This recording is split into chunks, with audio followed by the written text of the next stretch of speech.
Yo, people, this is the Red Pitch Podcast with your hosts, Cav and Scance. We are back again. Scance, what's going on, man?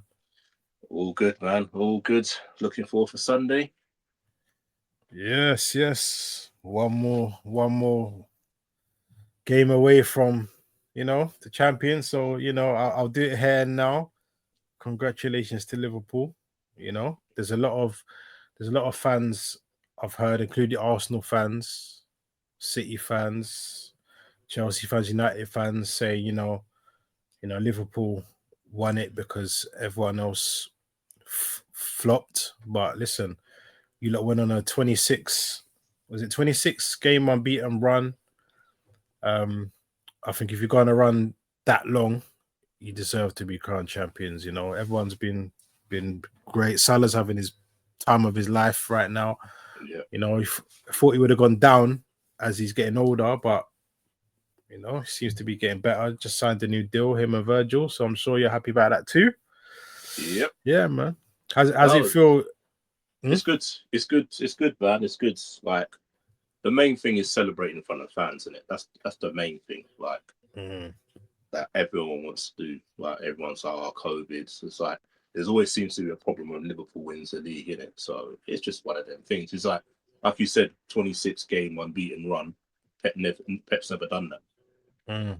So Yeah, that's something that Liverpool can say. Pep's never done that. So everyone can say it's a poor league and still that you got to beat what's in front of you. Beginning of the season when we were doing well, it was you ain't played no one. Then it yeah. was I remember that stage. you I know what remember I that mean? stage. Liverpool Yeah. ain't played no one. So then we had that hard period between I think it was November and December. Oh, they'll drop points here. We beat everyone, and then now it's a weak league. But like I've said before, when Man City won the league by 100 with 100 points, there was no cause of it being a weak league. So what can I say, man? You got to do what you got to do, man. Like any other team is in our Liverpool position, Yeah. they would be happy calling it a weak league. They're just happy they win it. So that's the main thing, and it could only get better from here at the end of the day. Slot hasn't got his team yet. He hasn't got his players, so there's room for improvement. I'm not going to say bang, we're going to win again next year, but we'll definitely be in the mix again. Yeah, and I think it would be a bit, I think it would be a big summer for the whole of the league. The top six, I think, is going to be a big summer, man, because there's a lot of overhauling that needs to be done. I mean, Chelsea, if they miss out on the Champions League again after spending so much time, and you remember at the beginning of the season, the Chelsea was sitting tightly near the top, and the Well, they fans were were like, saying they yeah, could have gone top at one point. Innit? They could have. I think yeah. it was when I think we drew and they were playing. I think it might have been Everton in December, and I think if they won that game, they could have gone top. And then Yeah, fans were singing, "We got our Chelsea back. We got our Chelsea back." Remember? And listen, they've totally collapsed. But listen, I want to get off. I want to get off that for a second, and I want to briefly touch on any Aluko, because I'm sure we've all seen everything that's been going on, stuff like that with Ian Wright and stuff. Just for the people that don't know, Eni Aluko, she's a former women's football player, and she's now also a pundit. And there were reports saying, I'll bring the actual quotes that she said up in a little bit, but reports that she's angered TV bosses by making comments to my goat, Mr. Ian Wright. Uncle Wrighty, man. Everybody loves Uncle Wrighty. Wright. This is what I'm saying. Basically saying, she feels he could be blocking opportunities for, other women pundits and stuff. But I'm not just gonna freestyle it. I'll actually read you her quote, what she said. She's speaking on a show called Woman's Hour, and she said, "I've worked with Ian a long time. I think he's a brilliant broadcaster, but I think he's aware of just how much he's doing in the women's game. I think he should be aware of that. The fact of the matter is, there are a limited amount of spaces available. If we had a situation where there was an equal opportunity in the men's game for broadcasters and coaches that were in the women's game, it's a free for all. But that's not the case. I can't dominate the man's game in that way, you know. She's used obviously Ian as an example. And someone asked her, when does she believe Ian Wright's coverage of the women's football is inappropriate? And she said, I don't know about wrong, but I think we need to be conscious and we need to make sure that women are not being blocked from having a pathway into broadcasting into the women's game. So, you know, she didn't use those words that a lot of her headlines have been using, but she was speaking to Wrighty and kind of said it in a roundabout way. Everyone's entitled to their own opinion, which is fair enough. She's getting a lot of backlash for it. I mean, what do you make of it? Do you think she should have maybe kept those thoughts to herself? Because you know the type of backlash she gets already for her type of broadcasting she does, and everyone makes mistakes. You know what I mean? She's made a few mistakes regarding football and things like that, and that took a whole crazy thing. And obviously I know she's responded back to Joey Barton as well a couple of days ago. People are telling her don't respond to him, but she said it's hard because how obviously that guy's still got a platform is just ridiculous, man. Like letting that guy talk, it's just a joke. Yeah, he says anything. And do you know what's funny is, like, I remember one time I put a clip up of an Henri goal on that platform. I'm not going to name it. But, you know, it got taken down due to violation, this and that. And in the same breath, I'm scrolling and I'm seeing porn and I'm seeing all these other things. And I'm like, what? Exactly. Do you get what I'm saying? And I'm seeing Joey Barton say these horrendous things. And I'm like, and it's getting flagged as bullying. People flag it as bullying, but it's still up there now. Still up there, open it. So it's just like I'm a bit confused. But yeah, back to Aluko. I mean, how have you got any thoughts about the comments so about the Wrighty situation? So obviously I saw the headline, like, and obviously in our group chat we saw the headline, and I said that what she said is a nonsense to me. Obviously reading the quotes you just read obviously sounds a lot better than the actual headlines.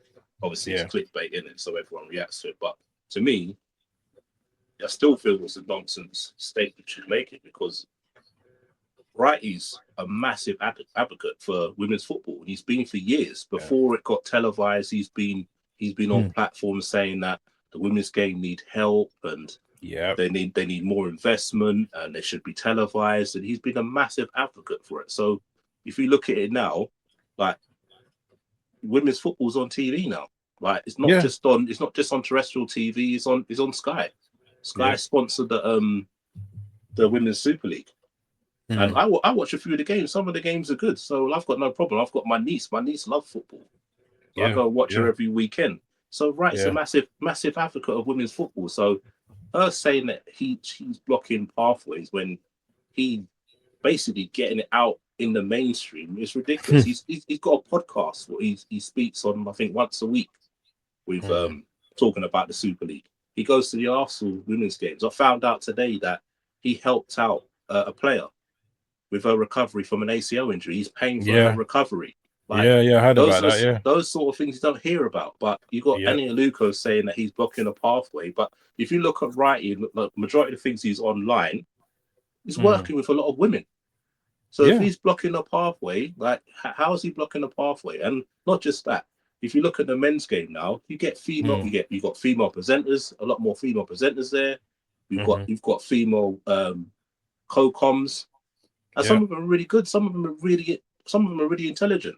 Like they know the game. They've played the game, so they know the game just like me and you. So her saying he's blocking a pathway to women's game when you see a lot more women in the men's game now. Yeah. At the end of the day. Yeah. Okay, maybe he's probably the, like you said, he's like probably one of the biggest advocates for it. Yeah, he's an ambassador. I'm sure he's an ambassador for women's football. What's it called? Didn't he do the draw for the Women's World Cup? Yeah. You get what I mean? It's not just there just to show his face. He actually gets involved in it. So to me, it's just a nonsense statement. And no disrespect to any Aluko, she's a poor presenter. There's a lot better female presenters out here than her.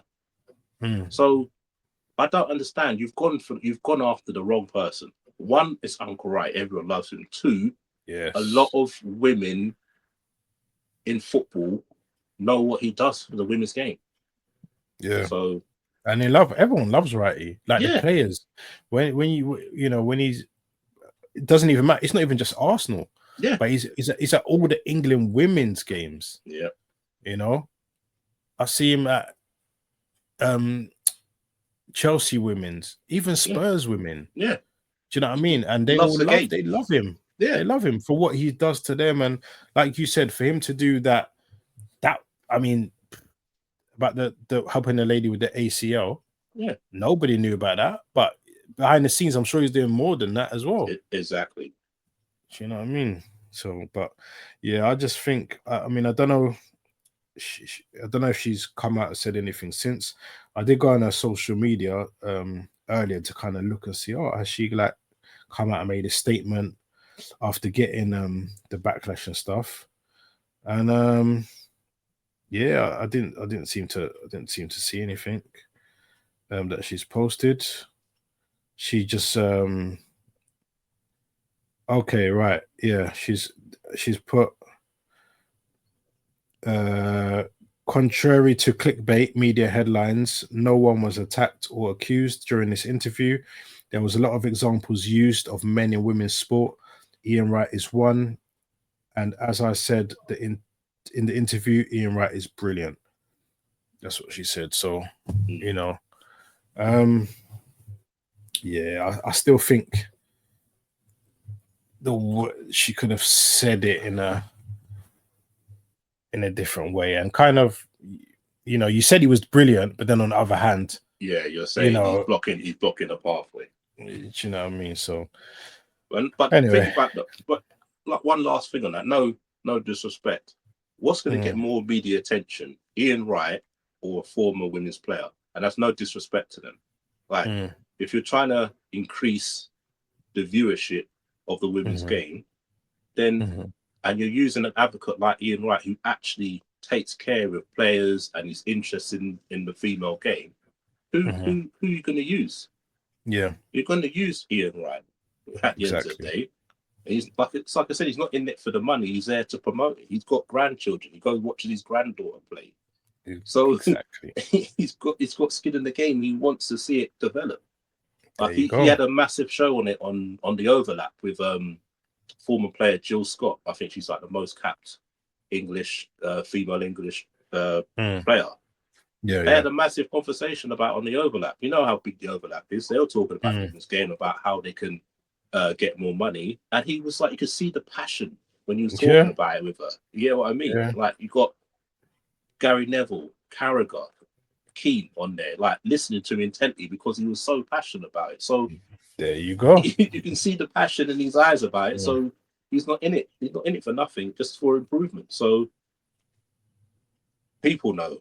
Yeah, that's all I can say. People know what Wright is about. So that's just the way it is. Exactly. They know. And listen, man, Alexander Isak, right? Now we know with Newcastle, well, they're on the cusp of getting Champions League football, so that potentially he will stay at Newcastle. Now, I wanted to ask you. We had a conversation today in the group chat a little bit, and you know, it was brought up by someone in the group chat who said that the only place Isak could go now from Newcastle is Barca or Madrid, and that's the only way up for him now. Now I just wanted to ask you I mean, I did ask in the group as well, what about Liverpool? You know, what about Arsenal? What about City? In terms of that statement, what do you feel? Do you feel that that's the only place he can step up to now? Not really, because like obviously those are two massive global teams, but so are Liverpool, so are Arsenal. Like the Premier League is the most viewed league in the world. That's where all the money is. At the end of the day, yes, they're two great clubs, but if you look at Europe for the last 4 or 5 years, it's mainly a lot of the British teams, English teams have got through to the semi-finals. Look at the Europa League this year. Look at the Champions League. Yeah, how many English teams got through there? Like you're saying the next step up, but Liverpool about to become champions for the 20th time. So how's that not a step up from Newcastle? At the end of the day, a lot of this is down to Newcastle for me winning a trophy. If they didn't win a trophy, would it still be, the next step up has to be Real Madrid or Barcelona? Liverpool, Man City, Arsenal's not a step up. Well, Man City definitely a step up from Newcastle because they've been champion for the last 4 years. They've done the treble 2 years ago. Yeah. Liverpool about to win the league. They've won every trophy under the sun, under Klopp in the last 9 years. Arsenal have made improvement for the last 3 years. They're in the semi-final of the Champions League. So, like at the end of the day, it is a step up. At the end of the day, if Isak was coming from what's it called, abroad again, if it like say Isak now was at Sociedad. Yeah. Liverpool, Man City, and Arsenal are after him, and Newcastle are after him. Who's he going to pick? Exactly. He's going to pick one of the big teams at the end of the day. And the fact of the matter is, I've had Newcastle fans saying, "Oh, see, you lot could have had him," blah blah blah. But the fact of the matter is, we never even went for Isak. No. We never even bid for Isak. Do you get what I'm saying? So, I've had Newcastle fans saying, he turned down Arsenal for Newcastle. He didn't turn us down. We just didn't go for him. But there was speculation because he was in London. You chose Jesus over Isak. And at the time, Jesus was a more established name, regardless of what people say or Newcastle fans or this fan says about, no one saw that, what he's doing now. No one. Yeah. No one can say, I saw that potential when he was at Sociedad, because before he was at Sociedad, he was at Dortmund. Didn't we do anything there? Yeah. No one saw this. I think he played like one game for Dortmund, I think. Yeah. So and Sociedad, his goal record wasn't the greatest, was it? So no one saw this explosion. So no one can sit there. No Newcastle fan sit there and say, "Oh yeah, I saw this coming from Isak." Well, it didn't. It didn't happen at the end of the day. He's blossomed into a brilliant centre forward. And would you say? I mean, I think Isak is such a quality centre forward. But I think we spoke about it briefly before. But I heard it again today. The world class title. Would you give him that title yet, or would you say, okay, do it one more season? Next season, you're back in the Champions League. Let's see what you can do again. See if you can get. Yeah, it's difficult for the thing. For like, you would say he's an elite striker. He's elite. Like, we've had this argument respect. Is like when Isak has a poor game, it's the team. The team are not playing well, they're not providing him. But if he's world class, then he should step up and be able to do something for his team. Regardless if they're playing poorly or not. Yeah. And like you said, he's only done it for 2 years. It's like the same argument with Saka, isn't it? You had an argument with Yeah. Saka when he was doing it. He putting up his number for 2 years. People saying he's not quite there yet. He's that elite level. Let him do it for another season. Then you could say, yeah, bang, he's world class. You get what I mean? So the same with Isak said 2 top seasons. But last season they were in the Champions League. He didn't step up, did he? He didn't do nothing. He was like last season. You would say Saka played well, but in the Champions League he was still a bit hit and miss. Where this season he's actually stepped up, contributed goals and assists. Just come back from injury, performed in both legs against Real Madrid. So you can say, now you can say, he's done it. He's hit that world class level because he's done it. He's done it when it's mattered. If you get what I mean. Where Isak, yes, he's done really well this season, helped him win the Carabao Cup. But last season, when they were in the Champions League, he didn't quite step up to that mark, regardless if they had injuries and stuff like that. But he was still in that competition. Yeah, I think he only got maybe 2 goals in the Champions League last season, if that. Yeah, so I'm not sure. Yeah, so he didn't. What I'm saying, he didn't really like step up to that level. You know what I mean? He stepped up again this season. So next year they're in the Champions League.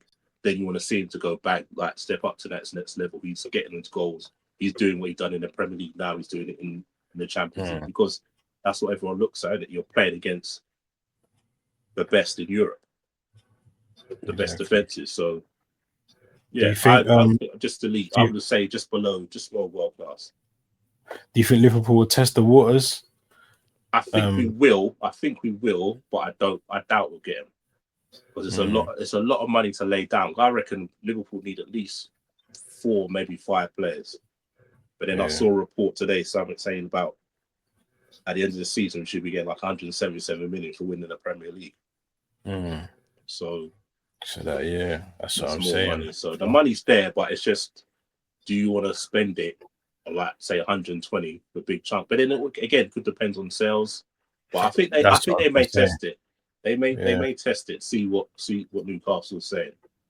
Yeah, because you could at least get 3/4 of that fee back from selling Nunes and Jota. Yeah, exactly. You're looking at what? You're looking at least probably, if the Saudis come in from like they did in January, you're looking at possibly 70 million for Nunes from the Saudis. If you get another 30 million for Jota, that's 100 million already. There you go. And plus, we haven't bought no one for the last two transfer windows. So then it's there, isn't it? Yeah, man. So what's your expectations now? You're about to win the league, and I believe you'll have a good summer. So what's your expectations going into next season? Next season again, challenge for the league. I expect us to be challenging for the league and pick up a cup. Probably a better run in the Champions League as well. I think Slot, he learns on the spot. He learns from his mistakes. So I think he will tweak things in the Champions League. And again, once he gets his players in, because there's not been a lot of rotation. And I think that's because he's used to playing in the Dutch league where you don't need that much rotation and it's not as demanding. Like he kept on saying, like, if you I've watched a lot of his press conferences, a lot of them he's saying is in the bottom half of the table, they're not that good, where the bottom half of this table, you basically got players that could play in the top 6 teams. So I think that's where he's got to learn, is in that he needs to rotate players more. But again, he hasn't got his players to rotate with. He just wants a particular player. So hopefully he gets 4 or 5 signings in and he learns the rotation. But yeah, challenge for the league, good run in Champions League and one of the domestic cups. Yeah. Matthias Cunha, it looks like he's off to the theatre of dreams. I mean, nightmares, you should say. Oh yeah, in it with all their issues that they got, I'm surprised that this one is getting closer and closer, and so early as well. You know, that's another sign. That's gonna be like a 60 mil, 65 mil. Yeah, something like that. That's his buyout clause, isn't it? Yeah, I heard they're looking for a main attacker. So we'll probably I reckon we'll see Højlund maybe go, but Højlund. they're gonna have to. It's gonna be a cut price because you're not gonna get what you got. They're taking a hit with that one. You're lucky to get 30 million for him, let alone come back that 70 odd million they bought him in the first place. This is what I'm saying, and obviously Thomas Partey. I'm quite happy. Reports coming out today that we're looking at giving him an extension, a 1 year or 2 year deal as well. Yeah, so what's it, 1+1 or a 2 year deal? Yeah, 1+1, I think. So, man, to be honest, like I was saying, I'd keep him, man. He's been your best midfielder this season. You got that, like we was saying in the panel, like Rice got that hype because of the 2 performances against Real Madrid. 2 goals. But if you before that game and you ask the majority of Arsenal fans who your best midfielder's been this season, they would all say Partey. Partey, yeah. Even when he stepped out and to cover right back, he's done well as well. Done well against us in that 2-2 game. I thought we could absolutely rip him, and he played well, man. He played Diaz well. Yeah, and obviously Jorginho, Flamengo, are looking at Jorginho. Obviously, he can leave on a free. He's still injured at the minute. I heard today apparently they might be offering him a new contract, a new 1 year rolling contract because he's doing a player coach role. Apparently, he's taken all these badges and stuff, and Arteta would like to around the boot. So apparently, he might be staying for another year as like a sort of player coach. Yeah. I mean, if it's just going to be if it's just going to be that, because obviously he can leave on a free anyway. So as long as it's in the kind of that capacity and not right, he's staying. So let's not buy nobody. Yeah, sort of I reckon sort of like how El Neni was, isn't it? Where he's just in and around the squad, and obviously if you needed him for the odd like Carabao Cup games, he'll drop in and play and stuff like that. In and around the group. And he's good. He's good with the youngsters as well, because all the youngsters say Jorginho is good with them as well. Yeah. So that'll be interesting, man. So what about you? What about your expectations for next year? What's yours? Man. Well, first I want to win Champions League this season. No, but seriously, for next season, I want the title, man. I want the title next season. It's been too long now. I want the Premier League title. I think, no matter what happens in the Champions League this season, next season, I think we should prioritize the league. Obviously I want to go far in the cups as well and have good cup competitions, but I want the league more than anything else. Yeah, next season I want the league. So if that means that we're not fully focused on the FA Cup, Carabao, I think with the Champions League, because it's only like one game here, one game there, I think we can still compete in that. But the league is definitely something that I miss. I miss having, at least when we was competing with Man United, we were winning it, and then we might not win it the year after, but then we went and won it again. Do you know what I mean? So we was always in and around there. In and around there. And we're in and around there now, but we seem to be, when it gets to this business end, like 13 draws is not good enough. That you can't have 13 draws. But do you know what's weird is when I look at the league table, I mean, how many points are we behind you now? Well, currently. Yeah, and I just think to myself, those 13 draws, if we had just got a few of them over the line, we'd have been right neck and neck. Yeah. Do you get what I'm saying? Like 13 that's what we got to do next season. We've got to turn 13 draws into at least 6 draws. We've got to cut that right down and win the rest. I feel that if we do get a striker, I was talking to, obviously me and you was having a conversation about Gyökeres. Yeah.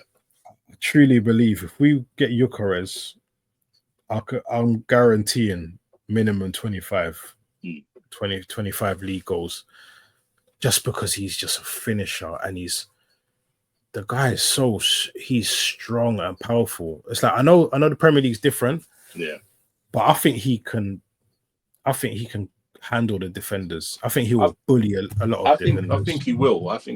Like me and you had a conversation, like when you were saying about who I prefer before Isak and him. Yeah. I think they're both good strikers. I just think, to me, just Isak's is more rounded in his game. Yeah. In his game, not as in, like, I would say Gyökeres is a better finisher than Isak. Yeah. But I think is in the all-round polished game, I think Isak is better than him. That's just my opinion. I think they're both top strikers. The only problem I see with him coming on Arsenal is that will Arteta change the game to help him, if you get what I mean? Like, develop a system for him. Because if you look at it through the years, he hasn't really had that prolific, out-and-out number 9 gunman up front. He's always had sort of like a false 9 sort of player. Because obviously, when he had Aubameyang was an elite striker, elite finisher, but he pushed him out wide. Yeah. Because he moved obviously Lacazette in as in like the hold-up man.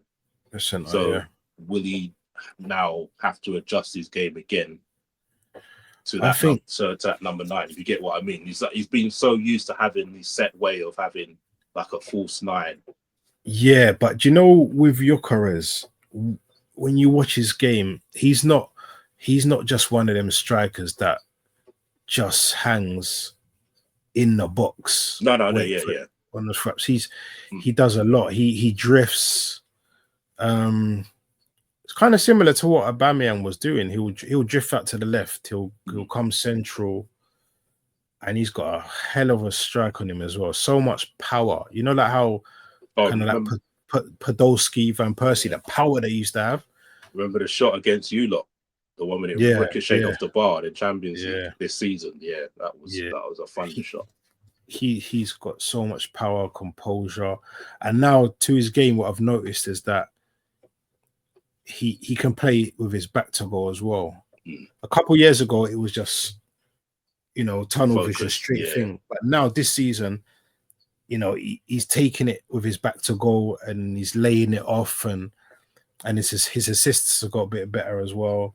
And he's bringing he's learnt to kind of a new thing to his game, like bringing that wingers into play and stuff like that. So, I feel if obviously him and Saka, and depending on Martinelli started to bring a little bit of form back as well of lately, which I don't know if that's gonna change a few minds about bringing in maybe Nico Williams or whatever. But I think overall next season, like I said, if we can get like a gunman like that, then we have to win the title. We've got to go for the title. We just got to come out gun blazing. And when I saw the record against the top 6, we're unbeaten against the top 6 in the last last 3 seasons or something like that. We're unbeaten, against the top 6. We're unbeaten. So Liverpool beat us for two years, I think, in the league. 2 years, 2 years.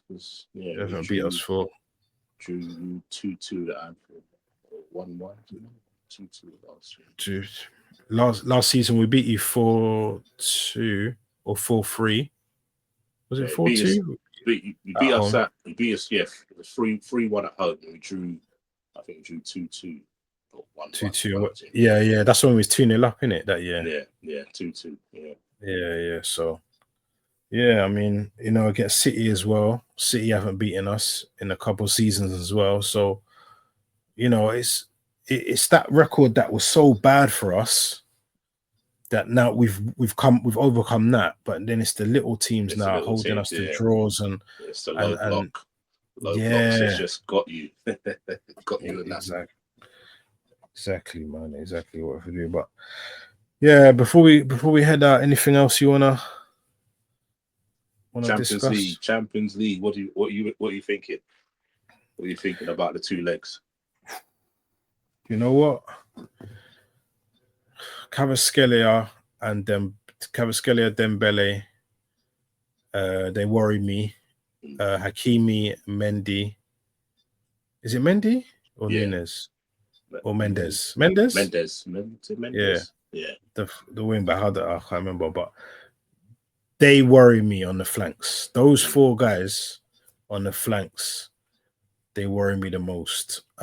But you know, Timber has been doing a fantastic job. Skelly's doing this fantastic job.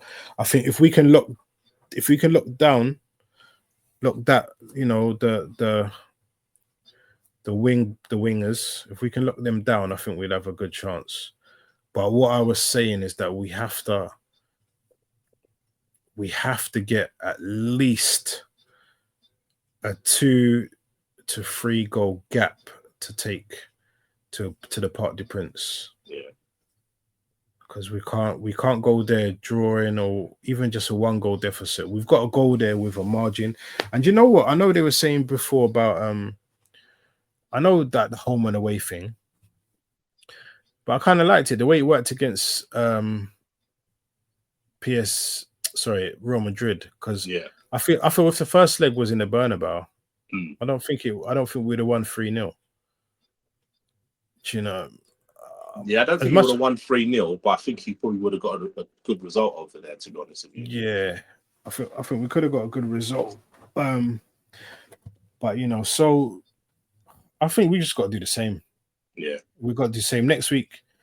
Next week Tuesday, we just got to do the same. We got to come out. Don't be scared, because obviously we played Palace yesterday and we drew 2-2 Palace. And I'm not even gonna lie, man. There's a lot of people saying, you know, we just didn't look like we was even in it. And you could tell the players, that wasn't an Arsenal performance. That was just let's play it casual. No one get injured. Yeah. Everyone should chill. No tough challenges in. Everyone just relax. If we get it, we get it. But you know, we need the full squad. Yeah, I think it's going to be a tight game next week. I think you obviously, I think your favourites at home. I think the slight dampener is no party in midfield. I think that could be the one thing that could hamper you, because you're probably going to put Moreno back in midfield. And as we both said this season, he's not good enough to play centre midfield, if you get what I mean. Maybe in Europe it might be different because it's slower pace. Exactly. But in the Premier League, he's just been found out. He's not quick enough in midfield. He's not strong enough, not athletic enough in midfield. So it might not hurt you so much on Tuesday because it's going to be a European night. But then saying that, PSG play quick.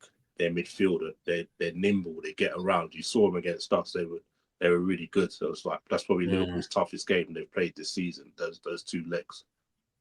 Like first leg, they absolutely battered us. Second leg, we had the measure of them.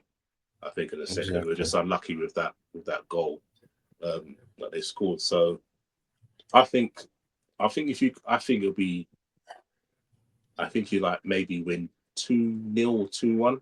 I think that's a good result for you. But I think maybe, listen, as much as I've enjoyed seeing Rice performing in the 8, and he's getting better. Yeah. I think, you know, with Partey being out, you got to revert Rice back to the 6. Yeah, have to. Put Moreno in there. And you listen, Trossard's on a bit of form. He scored, was it 3 in the last 2 up front? So, yeah, just, you know, put Trossard up front and then have your say Martinelli, Saka up front. Odegaard, this is where he's got to show me now, like, he's got to show me something, because Odegaard hasn't really showed me much in the last, 6 weeks or so. This is where he's got to earn his bread. He's got to step up now as captain, and he's got to perform. He has to perform. So I'm expecting the Odegaard performance, and I'm kind of happy because me and you, everything me and you seem to talk about. It gets brought up a week later, 2 weeks later. We've been saying this about Odegaard for ages. Yeah. And to have Theo Walcott talk about it yesterday. For me, I was glad because, like, right now it's out there, and I know Odegaard's going to get wind of that as well. Yeah. Do you know what I'm saying? It's on Sky Sports and ex-players saying it. Theo, and a player like Theo, who's around the training ground as well. You know, for him to say about Odegaard, he's too comfortable. But I'm glad now someone out there said it to make him think, okay, and he, hope he'd want to come out and prove Theo wrong and the rest of us wrong. Saying, okay, they think I'm comfortable now. All right, watch what I'm gonna do in the semi-final. I want to put the semi-final on my back and carry. Do you know what I mean? That's what you want. That's what you want. But I know a lot of people yesterday, before we go, I just wanted to touch on, right? I know a lot of people were blaming Saliba yesterday, right? And people had their memes about Saliba. Yeah. But I don't know if you saw when Saliba passed it and Mateta got, I don't know if you saw the attempt from Odegaard on Mateta. And he just fell to the ground. Yeah, he just brushed him off like he was nothing. It wasn't just Saliba. Obviously, Saliba made the poor pass. But even if you make a poor pass, I've played centre midfield. Even if you can't get there, you put your body there so the person fouls you in it, so you can foul it. And not just that as well. Where was Raya? Like you pass it to Saliba there. Why are you not in the middle of your goal? It's like you ran across the other side of the box to get another pass from him. Like, why are you trying to create space? Be in your goal in case anything happens. So, Saliba poor pass, but like you said, Odegaard weak. Just let Mateta barge him, and Raya not in goal. It was terrible. It was terrible. So but listen, Saliba as well. That's two goals that he's caused now. Yeah, in a week. Just too much time. You know, maybe it is the nerves of. Maybe it is a bit of nerves of, you know, Gabriel. Everyone's saying they thought Kiwior will be the weak link, but I feel Kiwior's been brilliant. Quality. He's been quality in the last how many games he probably played in now? 7 games he's played in a row. Both legs against Real Madrid. Obviously, first leg he started shaky the first 10, 15 minutes of that game, but then after that, he's been good. Scored a good goal last night. That was a top header. There was no pace to it, man. That was a top header. That was. This is what I'm saying, and I feel that it's good because I do feel sorry for him now because, you know, next season, say if Gabriel's coming right back in. So, but you know, and I heard Kiwior was meant to be maybe going to AC Milan, in the summer. So look, this is just put him in the shop window, mate. Yeah, shop window. It stops rising. So for me, if he does go and we can get we can now come out and say, 40 million. Yeah. Because he's probably got 2, 3 years left on his contract. Exactly. I think it's like 3 years. There you go. So he's got enough. But yeah. All right, Scants. Well, I'm sure we'll be back on at some point tomorrow. If we don't do our live tomorrow, we'll be on Spex's live panel tomorrow. So yeah, look out for that, man. But Scants, appreciate the chat again, and listen, man, we'll be back. And again, man, I hope you smash Tottenham. I know it'll make you win a title, but I'm not gonna cheer for Tottenham to beat you, mate. I'll tell you that. So I hope you give them a good hiding and celebrate big. That's one more thing before we go. Just think how wild this is going to be. Man United or Tottenham possibly could be in the Champions League, finishing 15th or 16th in the league. Mad. Mad. Listen, I'm a Bodo Glint and Balboa fan. I'm telling you. You won't hear the end of it. You will not hear the end of it. Just imagine that. Yeah. You will not hear the end of it. Yeah, I'm telling you, man. Especially, listen, I don't Andrew. Listen, Andrew, you know Andrew do? Andrew be like, told you. Exactly. Second season, told you. Do you know what I mean? I do not want that. I do not. I want to see an expressions meltdown and they get battered in the final. You know what I mean? So, but yeah, man. All right, bro. Well, gonna load up some Verdansk, and I'll see you on the other side in 5 minutes. Yeah, cool, bro. Later. Cool, man. All right, there.